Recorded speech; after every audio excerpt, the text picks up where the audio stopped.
The evening rain drummed against the windows of the Crown and Anchor pub as Sergeant Michael Thompson pushed through the heavy wooden door, water dripping from his red ceremonial tunic. The warmth inside was a welcome relief after 3 hours of standing guard duty at Buckingham Palace. His muscles aching from maintaining perfect posture while tourists snapped endless photographs. Michael discovered this particular pub 6 months ago during his off-duty hours. Located just 20 minutes from the palace grounds, it offered the kind of quiet atmosphere he craved after long days of ceremonial duties. The Crown and Anchor was different from the touristy pubs that clustered around major landmarks. It felt authentic, with dark wood panels, brass fixtures, and locals who minded their own business. The pub owner, Derek Holloway, was a stocky man in his 50s with thinning gray hair and a permanent scowl that seemed carved into his weathered face. He had inherited the establishment from his father 15 years earlier and run it with an iron fist ever since. Derek prided himself on maintaining what he called proper standards and had strong opinions about who belonged in his establishment. Michael approached the bar, his ceremonial boots clicking against the worn wooden floor.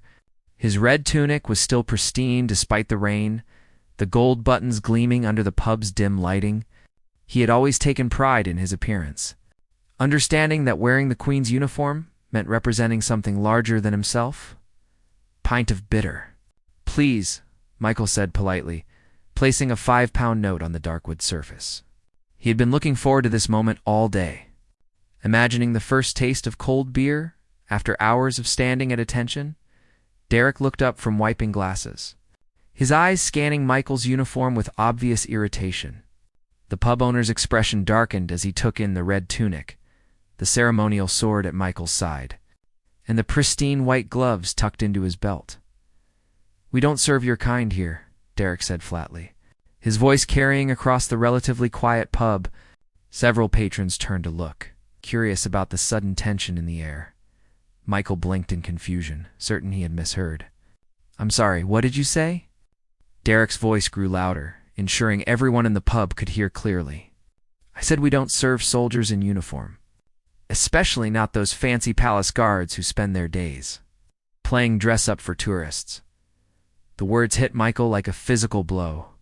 In 12 years of military service, including 2 tours of duty in Afghanistan, he had never encountered such open hostility simply for wearing his uniform. He looked around the pub, hoping for support from other patrons, but found only uncomfortable silence and averted eyes. "Sir, I'm just trying to have a quiet drink after work," Michael said, keeping his voice calm and respectful. "I can pay for my beer like anyone else." Derek slammed the glass he was holding onto the bar with enough force to make several patrons jump. "You think that costume makes you special? You think we should all bow down and thank you for your service? You're nothing but a tourist attraction, standing around looking pretty for photographs." The unfairness of the accusation stung deeply. Michael's ceremonial duties were just one part of his service. He had earned 3 commendations for bravery during active combat, had saved lives under fire, and had dedicated his career to protecting others. The ceremonial role at the palace was an honor reserved for only the most distinguished soldiers. "I understand you, May. I have issues with the military," Michael said carefully. "But I'm just a customer trying to buy a drink. I'm not causing any trouble." Derek's face reddened with anger as he leaned across the bar, his voice rising to ensure everyone in the establishment could hear. "Trouble? You walking in here in that ridiculous outfit is trouble enough. This is a pub for working people, not a costume party for overgrown toy soldiers." Michael felt his face flush with embarrassment as other patrons openly stared at the confrontation. An elderly man in the corner shook his head disapprovingly, though whether at Derek's behavior or Michael's presence wasn't clear. A young couple near the window whispered to each other, pointing in their direction. The sergeant had faced enemy fire, improvised explosive devices, and life-threatening situations that would break most people. But this public humiliation in front of civilians felt different, more personal somehow. He was being attacked not for his actions or character, but simply for wearing the uniform he had earned the right to wear through years of distinguished service. "I've been coming here for months," Michael said quietly, hoping to appeal to whatever decency Derek might possess. I've never caused any problems. I just want to have a drink in peace." Derek's response was swift and cutting. "Then you should have worn normal clothes instead of parading around in that fancy costume. I won't have my establishment turned into some kind of military recruiting station or tourist trap." The pub owner gestured dramatically toward the door, his voice carrying to every corner of the room. "Take your toy soldier uniform and find somewhere else to play. Pretend. Real men drink here, not dress-up artists looking for attention." Michael stood frozen for a moment, processing the depth of disrespect and cruelty in Derek's words. The silence in the pub was deafening as other patrons watched the drama unfold, none willing to intervene or show support for the humiliated soldier. With as much dignity as he could muster, Michael picked up his 5-pound note from the bar and straightened his shoulders. "I apologize for any inconvenience," he said quietly, his voice steady despite the turmoil inside. As he turned toward the door, Derek's voice followed him with one final insult. "And don't come back unless you're dressed like a real person instead of a circus performer. We don't need your kind around here." Michael walked out into the rain, the door slamming shut behind him with a finality that echoed his humiliation. The water soaked through his uniform as he stood on the sidewalk, trying to process what had just happened and wondering how a simple desire for a beer had turned into such a degrading experience. Michael sat in his small apartment that night, still wearing his damp uniform, replaying the evening's events in his mind. The humiliation burned deeper than any physical wound he had received during his military service. He had faced Taliban fighters, roadside bombs, and life-threatening situations with courage and determination. But tonight, the pub owner's words had cut through his confidence like a blade. The sergeant lived alone in a modest flat near the barracks, his walls decorated with photographs from his various postings and commendations earned during active service. His Afghanistan service medals sat in a place of honor on his bookshelf, reminders of a time when his courage and dedication had made a real difference in the lives of his fellow soldiers in Afghan. Civilians' sleep came fitfully that night, interrupted by dreams where Derek's mocking voice echoed through empty corridors, calling him a toy soldier and circus performer. Michael woke several times, his face burning with remembered shame, wondering if other people viewed his ceremonial duties with the same contempt. The next morning brought no relief from the emotional turmoil. During the usual pre-duty briefing, Michael found himself distracted and withdrawn, his responses mechanical and lacking their usual enthusiasm. His fellow guards noticed the change in his demeanor, but attributed it to fatigue or personal concerns. Captain James Morrison, the unit's commanding officer, was a veteran of 22 years, with sharp instincts for reading his soldiers' moods and motivations. He had led men through some of the most dangerous missions in recent military history and had developed an almost supernatural ability to sense when something was troubling his troops during their morning inspection. Captain Morrison observed Michael's distracted behavior and subtle signs of distress. The sergeant's usually immaculate appearance showed small imperfections. It would be invisible to civilians, but stood out clearly to a trained military eye. His belt was positioned slightly off-center.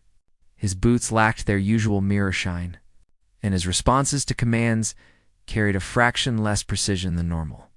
"Thompson, remain behind after dismissal," Captain Morrison commanded as the morning briefing concluded. His tone carried the authority of rank, but also the concern of a leader who genuinely cared about his soldiers' welfare. When the room had emptied, Captain Morrison studied Michael's face carefully, noting the tension around his eyes and the way his usually confident posture seemed diminished. "What's troubling you, Sergeant? And don't tell me it's nothing because I've known you for 3 years and I've never seen you this distracted." Michael hesitated, unsure whether his personal humiliation warranted his commanding officer's attention. Military culture emphasized resilience and the ability to handle personal problems without burdening the chain of command. But Captain Morrison's patient expression and genuine concern made it difficult to maintain his usual stoic facade. "Sir, I had an incident last night at a pub in Westminster," Michael began carefully, choosing his words with military precision. "The owner refused to serve me because I was wearing my ceremonial uniform. He made some rather harsh comments about soldiers and our duties. Captain Morrison's expression darkened as he listened to Michael's careful recounting of the previous evening's events.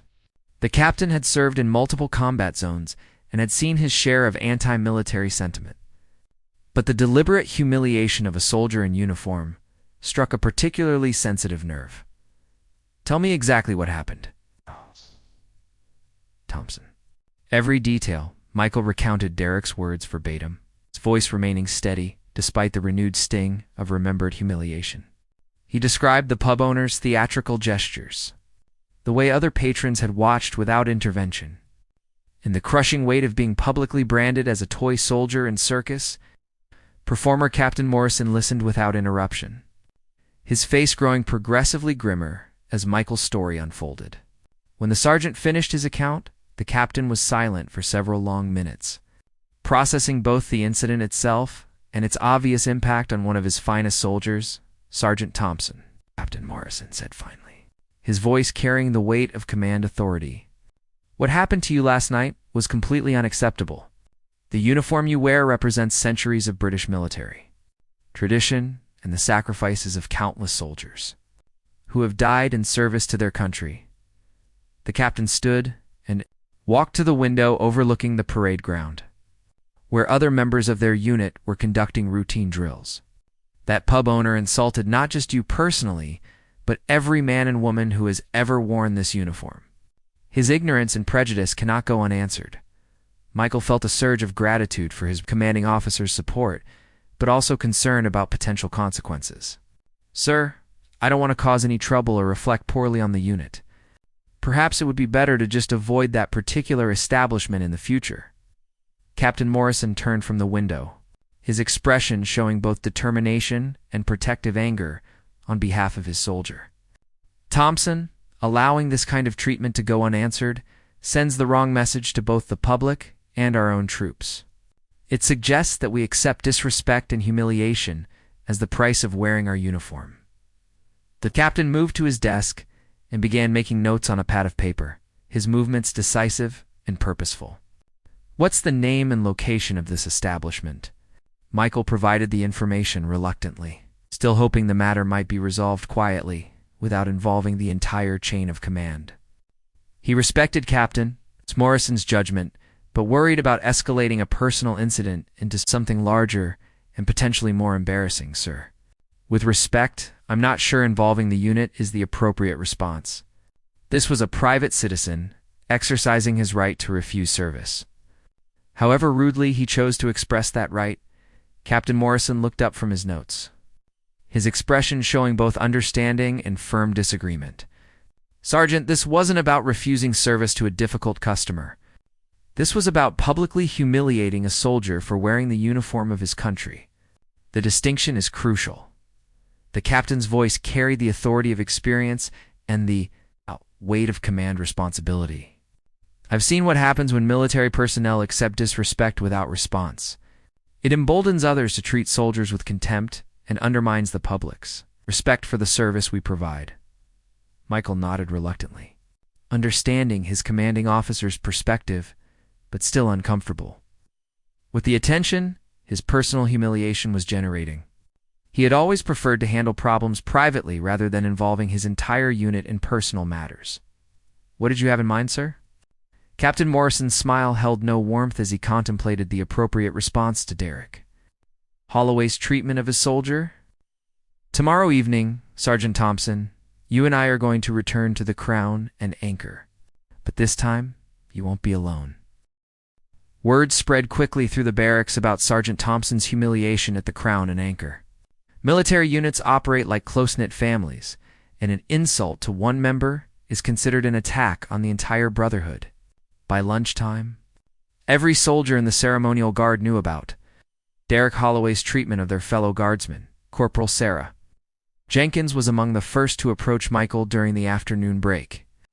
She had served alongside him during their deployment to Afghanistan, where his quick thinking and bravery had saved her life during an improvised explosive device attack. The bond forged in combat created loyalties that transcended rank and protocol. "Thompson, I heard what happened last night," she said, her voice carrying barely controlled anger. That pub owner has no idea who he messed with. You saved half our squad in Helmand Province, and he thinks he can call you a toy soldier? Michael appreciated his fellow soldiers' support but remained uncomfortable with the attention his personal incident was generating. He had always preferred to handle problems quietly rather than involving others in his difficulties.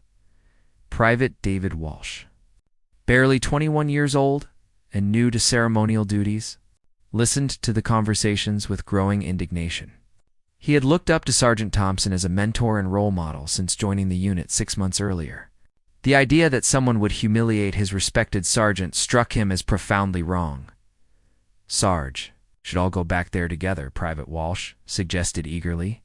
"Show that ignorant pub owner what real soldiers look like when they stick together."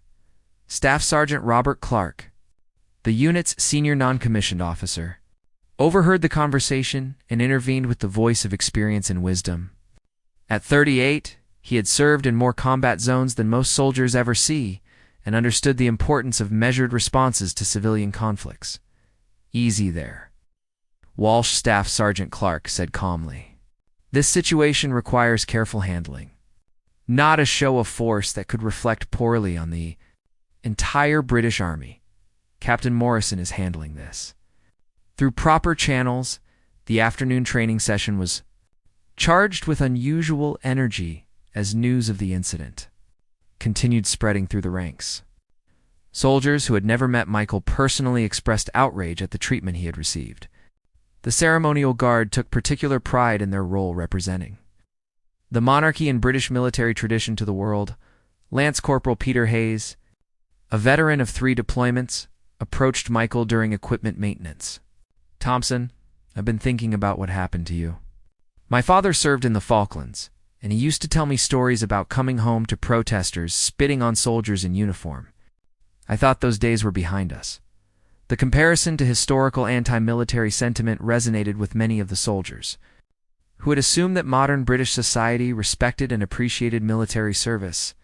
Derek Holloway's behavior challenged their assumptions about public support and civilian attitudes toward the armed forces, Captain. Morrison spent the afternoon making discreet inquiries about the Crown and Anchor, gathering information about the establishment's ownership, reputation, and clientele. His investigation revealed that Derek Holloway had a history of controversial behavior and strong political opinions that often alienated customers. The pub had been the subject of several complaints to local authorities over the years, ranging from discriminatory treatment of certain customers to violations of licensing regulations. Derek's father, who had run the establishment for 30 years before his death, was remembered as a much more reasonable and welcoming proprietor. As evening approached, Captain Morrison called another meeting with his senior non-commissioned officers to discuss the planned response to Derek's treatment of Sergeant Thompson. The captain's office filled with tension as experienced soldiers contemplated the best way to address this civilian insult to my brother-in-arms. "Gentlemen," Captain Morrison began, "tomorrow evening we will visit the Crown and Anchor as a unit. Our objective is to demonstrate that Sergeant Thompson serves alongside soldiers who respect his sacrifice and will not tolerate his humiliation." Staff Sergeant Clark raised a concern that had been troubling him throughout the day. "Sir, what if this pub owner refuses to serve any of us? We could end up creating a larger incident that attracts media attention and reflects poorly on the Army." Captain Morrison had considered this possibility and had developed contingency plans for various scenarios. If Mr. Holloway refuses service to uniformed military personnel, he will be making a public statement about his establishment's policies. The consequences of such discrimination will be his to bear. The captain outlined his strategy for the following evening's visit, emphasizing the importance of maintaining military discipline and avoiding any behavior that could be construed as intimidation or harassment. Their presence would be a show of solidarity. It's not aggression. We will enter as customers, order drinks if service is provided, and conduct ourselves with the professionalism expected of Queen's Guards. If Mr. Holloway chooses to repeat his performance from last night, he will do so in front of witnesses who understand exactly what Sergeant Thompson represents. Sergeant Thompson listened to these preparations with mixed emotions. He felt gratitude for his unit's loyalty and support, but also anxiety about the potential consequences of escalating a personal incident into a unit-wide confrontation with a civilian business owner. "Sir," Michael interjected carefully, "I want to express my appreciation for the unit's support, but I also want to ensure we don't create a situation that could damage the Army's reputation or lead to disciplinary action against good soldiers." Captain Morrison's expression showed understanding of his sergeant's concerns while maintaining resolve about the appropriate response to the insult. "Thompson, your concern for the unit's welfare is commendable and exactly what I would expect from you. But sometimes standing up for principles requires accepting certain risks." The captain moved to a wall map, showing their area of operations around central London, pointing to the Crown and Anchor's location. "This pub sits in the heart of Westminster, surrounded by government buildings and tourist attractions. If Mr. Holloway believes he can humiliate British soldiers with impunity, he needs to understand that his actions have consequences." Staff Sergeant Clark nodded in agreement, his expression showing the determination that had carried him through multiple combat deployments. "Sir, the men are ready. We've discussed this among ourselves. There's unanimous agreement that Sergeant Thompson's treatment cannot go unanswered." As the meeting concluded, Captain Morrison issued final instructions for the following evening's operation: full dress uniform, impeccable appearance, and absolute adherence to military discipline. "We represent not just ourselves, but the entire British Army and the monarchy we serve." The soldiers filed out of the captain's office with grim determination, each understanding the significance of tomorrow's mission and their role in defending the honor of their brotherhood. The stage was set for a confrontation that would test both Derek Holloway's convictions and the soldiers' commitment to supporting their fellow guardsmen. The following evening arrived with unusual anticipation among the Queen's Guard unit. 24 soldiers had volunteered to accompany Sergeant Thompson back to the Crown and Anchor, representing nearly the entire ceremonial guard company. Captain Morrison had carefully selected 12 men and women for the mission, ensuring a diverse group that showcased the professionalism and dignity of the British Army. The selected soldiers gathered in the barracks courtyard at 1800 hours, their dress uniforms immaculate and their bearing reflecting years of disciplined service. Each had been briefed extensively on the evening's objectives and the importance of maintaining military decorum regardless of provocation. Sergeant Thompson stood among his colleagues, feeling both grateful for their support and nervous about the potential consequences of their collective action. The weight of responsibility sat heavily on his shoulders as he realized that his personal humiliation had evolved into a unit-wide demonstration of military solidarity. Staff Sergeant Clark conducted a final inspection of the assembled soldiers, checking every detail from polished brass buttons to perfectly aligned insignia.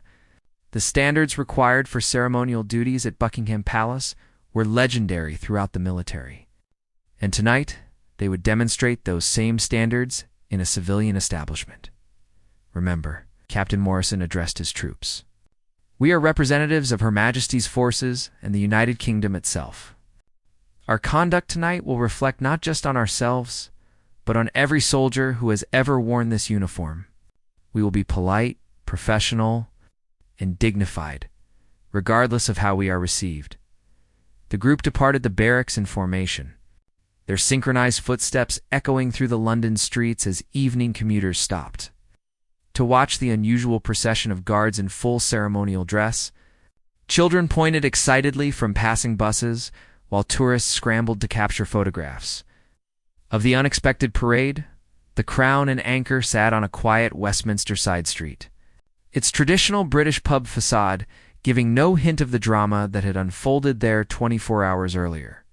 Warm light spilled from its windows onto the damp pavement, and the sound of conversation and laughter suggested a typical evening crowd of local residents. Derek Holloway was behind the bar when the first soldier appeared in his doorway, resplendent in the red tunic and bearskin hat of the Queen's Guard. The pub owner looked up from pulling a pint, his expression shifting from mild curiosity to alarm as he realized this was not a single customer, but the advanced member of a much larger group. Michael Thompson entered second, his chin held high despite the memory of last night's humiliation burning in his chest. Behind him came a steady stream of guards, their boots clicking against the worn wooden floor in perfect unison as they filled the small establishment. The civilian patrons fell silent as they found themselves surrounded by 12 of Britain's most elite ceremonial soldiers.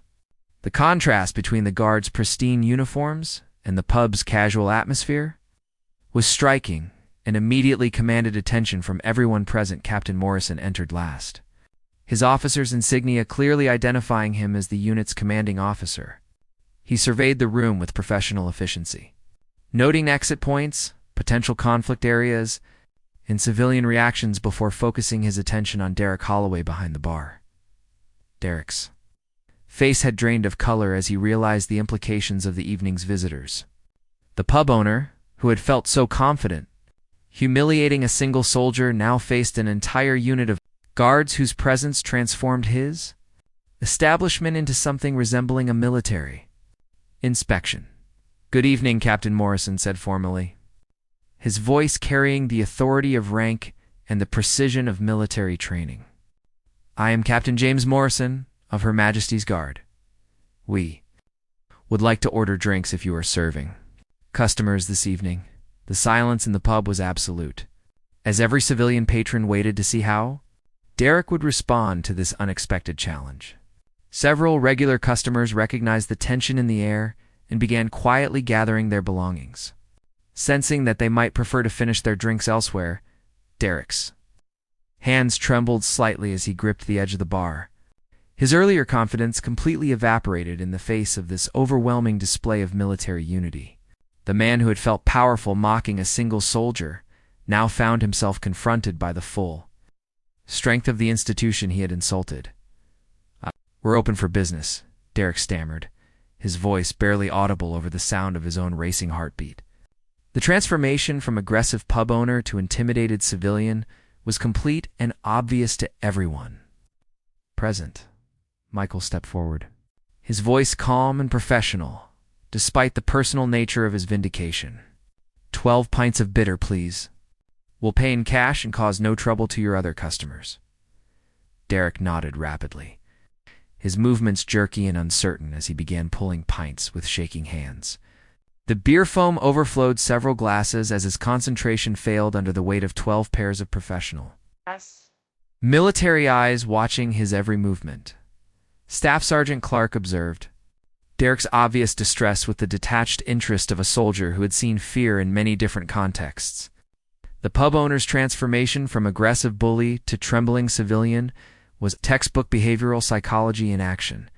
"Take your time," Captain Morrison said mildly, his tone carrying just enough authority to remind Derek that rushing would likely result in spilled drinks and increased embarrassment. "We have nowhere else to be this evening." The other patrons watched this drama unfold with fascination and growing understanding of what they were witnessing. Several customers began putting money on their tables and preparing to leave, unwilling to remain in an establishment where the owner had obviously created serious problems with the military. Lance Corporal Hayes leaned against the bar with casual confidence, his medals from 3 combat deployments clearly visible on his chest. "Lovely establishment you have here," he commented conversationally. "Very traditional British pub atmosphere." Derek's attempt to respond came out as an unintelligible mumble as he continued pouring drinks with increasingly unsteady hands. The simple task of serving beer had become monumentally difficult under the scrutiny of professional soldiers whose standards of performance were legendary. Corporal Jenkins studied the pub's interior decorations with professional interest, noting the photographs of local football teams and the collection of antique beer advertisements that decorated the walls. "Sergeant Thompson," she said clearly, "this seems like exactly the kind of place where a soldier should be able to enjoy a quiet drink after duty." Michael nodded agreement while maintaining his military bearing, understanding that his colleagues were systematically dismantling Derek's earlier arguments through their composed and professional presence. The pub owner who had dismissed them as toy soldiers was now facing the reality of their training and discipline. Derek finally finished pouring 12 pints. The beer glasses arranged in neat rows across the bar like soldiers themselves. His earlier theatrical confidence had been replaced by obvious anxiety as he contemplated the financial and reputational implications of the evening's events. "That'll be, 36 pounds, Derek managed to say, his voice cracking slightly under the strain of the situation. "Captain." Morrison placed exact change on the bar with military precision, each coin positioned carefully as if conducting a formal ceremony. "Thank you for your service," he said, with pointed courtesy, the double meaning of his words clear to everyone present. The 12 guards positioned themselves throughout the crown, an anchor with military precision, each occupying a strategic location that maximized their collective presence while allowing civilian patrons space to leave if they chose. The transformation of the small pub was immediate and dramatic as conversations stopped and all attention focused on the uniformed soldiers. Private Walsh stood near the entrance, his youthful face displaying the quiet confidence that comes from rigorous training and the support of experienced colleagues. At 21, he had learned more about courage and loyalty in 6 months with the ceremonial guard than many people discover in a lifetime. Derek Holloway remained behind the bar, gripping his beer taps like lifelines while sweat beaded on his forehead despite the cool evening air. The man who had felt so powerful humiliating a single soldier now found himself trapped in his own establishment. Surrounded by representatives of the institution he had mocked, Captain Morrison raised his pint in a toast, his voice carrying clearly throughout the silent pub. "Gentlemen and ladies, I propose a toast to Sergeant Michael Thompson, a distinguished soldier who has served his country with honor in both combat and ceremonial duties." The other guards raised their glasses in unison, their synchronized movement demonstrating the discipline and coordination that made them among Britain's most elite soldiers. To Sergeant Thompson, they responded in voices trained to carry commands across parade grounds and battlefields. Michael felt overwhelming gratitude for his unit's support, understanding that this moment represented something far more significant than revenge against a single pub owner. His colleagues were making a statement about military values, brotherhood, and the dignity that should accompany service to country and crown. Several civilian patrons quietly departed during the toast, leaving money on their tables and nodding respectfully to the guards as they passed. The remaining customers sat in fascinated silence, understanding they were witnessing something unprecedented and historically significant. Staff Sergeant Clark approached Derek with the calm confidence of a man who had faced enemy fire in 3 different countries. "Mr. Holloway," he said conversationally, "I understand you had some concerns yesterday about soldiers in uniform visiting your establishment." Derek's attempt to respond came out as stammered nonsense, his earlier articulate cruelty replaced by the incoherent babbling of a man confronting the consequences of his own prejudice. The transformation was both complete and deeply satisfying to witness. "You see," Staff Sergeant Clark continued in the tone of a patient teacher, "Sergeant Thompson here served 2 tours in Afghanistan, where he earned commendations for bravery under fire. He once carried a wounded comrade through enemy territory for 3 kilometers to reach medical evacuation." Derek's face grew paler with each detail of Michael's service record, the reality of his victim's achievements destroying any remaining justification for his cruel treatment. The pub owner who had dismissed the sergeant as a toy soldier was learning exactly who he had chosen to humiliate. Corporal Jenkins stepped forward, her medals catching the pub's dim lighting as she added her voice to the narrative. "I was that wounded comrade," she said simply. "Sergeant Thompson saved my life while under direct enemy fire, then stayed with me during emergency surgery to make sure I survived." The silence that followed this revelation was profound and crushing. Derek's hands trembled as he realized the full scope of his mistake. Understanding that he had mocked a genuine hero whose courage had saved lives and earned the respect of hardened combat veterans. Lance. Corporal Hayes produced a photograph from his uniform pocket, showing their unit during deployment in Helmand Province. This was taken after a particularly difficult mission where Sergeant Thompson led a rescue operation. That brought home for captured Afghan civilians from Taliban forces. Derek stared at the photograph as if it contained evidence of crimes against humanity. Rather than proof of exemplary service and humanitarian courage, the cognitive dissonance between his prejudiced assumptions and the reality of Michael's character was overwhelming and undeniable. Private Walsh, despite his youth and relative inexperience, added his own testimony to the growing catalog of Michael's achievements. Sergeant Thompson has been my mentor since joining the unit. He taught me that wearing this uniform means representing something larger than yourself in treating everyone with dignity and respect. The implicit contrast between Michael's teaching about dignity and Derek's behavior was clear to everyone present. The pub owner's treatment of the sergeant had violated every principle that the ceremonial guard was trained to uphold in their daily interactions with civilians. Captain Morrison set his empty pint glass on the bar with ceremonial precision, the sound echoing through the silent establishment like a judge's gavel. Mr. Holloway, yesterday you called one of Britain's finest soldiers a toy soldier and circus performer. Tonight, you have met his family. Derek's knees buckled slightly as the full weight of his situation became clear. He had not simply insulted a customer. He had attacked the honor and dignity of an entire brotherhood, whose members had proven their courage in the world's most dangerous places. I didn't know, Derek whispered, his voice barely audible over the sound of his own labored breathing. I had no idea about his service record or what he had done. Staff. Sergeant Clark's response carried the patient authority of a man who had explained difficult concepts to many different audiences. Mr. Holloway, the problem isn't that you didn't know about Sergeant Thompson's specific achievements.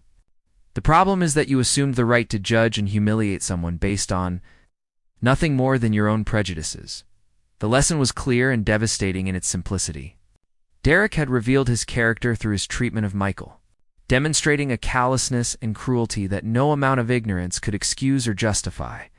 Michael finally spoke, his voice carrying the dignity that had sustained him through yesterday's humiliation and tonight's vindication.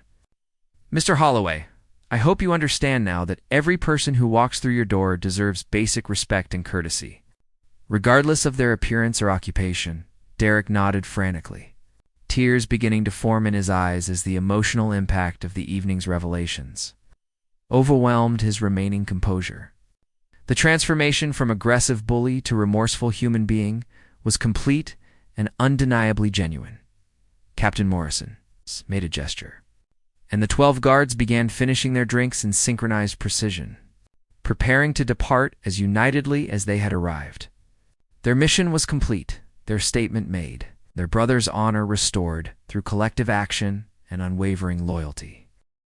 3 weeks later, Michael Thompson walked past the Crown and anchored during his off-duty hours, curious about the establishment that had become the center of such an extraordinary evening. The changes he observed were immediate and striking, suggesting that Derek Holloway had learned profound lessons from his encounter with the Queen's Guard. A new sign hung prominently in the front window, professionally printed and clearly visible from the street.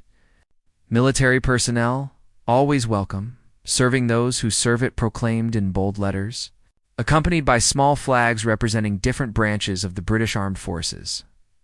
Inside, the pub had undergone subtle but meaningful transformations. Photographs of local military units now decorated the walls alongside the traditional football team pictures and vintage beer advertisements. A small display case near the bar contained military memorabilia donated by veteran customers. Creating a shrine to service and sacrifice, Derek Holloway appeared to be a different man entirely from the aggressive bully who had humiliated Michael 3 weeks earlier. His posture was more humble, his interactions with customers more respectful, and his entire demeanor reflected someone who had confronted his own prejudices and found them deeply wanting. When Derek noticed Michael observing the pub from across the street, he immediately emerged from behind the bar and hurried to the front door. His face showed a mixture of anxiety and determination as he approached the soldier, whose dignity he had so cruelly attacked. "Sergeant Thompson," Derek called out, his voice carrying none of the arrogance that had characterized their first encounter. Please, could I speak with you for a moment?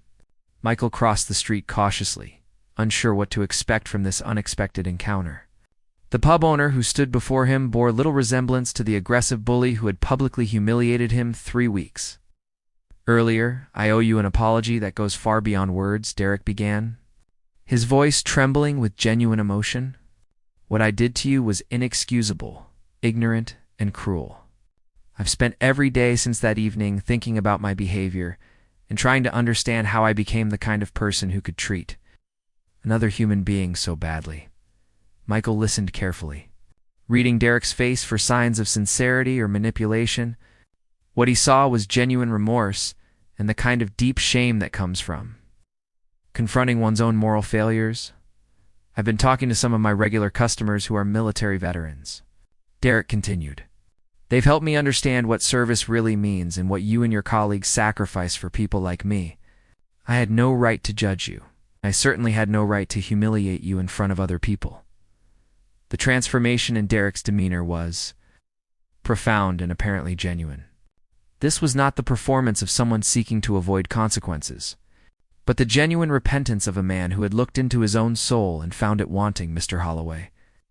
Michael replied with characteristic dignity, I appreciate your apology.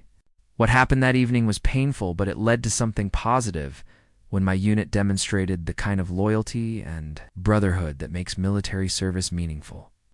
Derek nodded eagerly, grateful for Michael's willingness to engage in conversation rather than simply walking away. I've made changes to the pub, as you can see, but more importantly, I've tried to change myself. I want you to know that military personnel will always be welcome here, and I'll spend the rest of my life trying to make up for my ignorance and prejudice. A small crowd had gathered to observe this unusual street corner reconciliation between the pub owner and the soldier. Several passers-by recognized Michael's uniform in Derek's establishment, understanding they were witnessing the resolution of a story that had spread throughout the local community. I'd like to invite you and your unit to return as my guests, Derek said, his voice growing stronger with conviction. I want to show you and your colleagues the respect you deserve, and I want other customers to see how military personnel should be treated in civilian establishments. Michael considered the offer carefully, understanding that accepting would represent more than just a free drink. It would signal forgiveness and the possibility of moving forward from the painful incident that had brought them together. I'll discuss your invitation with my commanding officer, Michael replied diplomatically. Captain Morrison will make the appropriate decision about whether such a visit would be beneficial for unit morale and community relations. Derek's face showed relief and gratitude at the possibility of redemption through positive action rather than simply living with the weight of his past behavior. Thank you, Sergeant. That's more consideration than I deserve, but I'm grateful for any opportunity to demonstrate that I've learned from my mistakes. 6 months later, the Crown and Anchor had become one of Westminster's most popular destinations for off-duty military personnel. Derek's transformation from hostile pub owner to military advocate was complete and apparently permanent. He organized monthly charity drives for veteran organizations, hosted free meals for active duty soldiers, and became a vocal supporter of military families in his community. The photograph hanging behind the bar showed Derek shaking hands with Captain Morrison during a formal unit visit, both men smiling as they commemorated the resolution of their conflict. Beside it hung a framed letter from Michael's commanding officer, thanking Derek for his support of military personnel and his efforts to build bridges between civilian and military communities. Michael occasionally stopped by for a quiet pint after duty, no longer as a statement or a challenge, as a regular customer in an establishment that had become genuinely welcoming to soldiers. The hostile pub owner, who had once called him a toy soldier, was now one of his strongest supporters in the civilian community. The story of that evening had spread throughout military and civilian circles alike, becoming a legend about dignity under pressure, the power of brotherhood, and the possibility of genuine redemption through acknowledgement of wrongdoing and commitment to positive change. Derek often told new customers about the night 12 guards had visited his pub and taught him the true meaning of service. sacrifice, and honor. He would point to Michael's photograph on the wall and explain how a single soldier's grace under pressure had transformed not just his business, but his understanding of what it meant to be a decent human being. The Crown and Anchor became more than just a pub that welcomed military personnel. It became a symbol of what was possible when people chose understanding over prejudice. When communities decided to support rather than mock those who served, and when individuals found the courage to confront their own failures and work to become better, Michael's humiliation had been transformed into triumph. Derek's cruelty had evolved into advocacy. And a single evening's confrontation had created lasting change that extended far beyond the walls of one Westminster pub. The Queen's Guard had demonstrated that true strength lies not in the ability to intimidate or dominate, but in the courage to stand together for principles of dignity, respect, and honor that define the best of human character.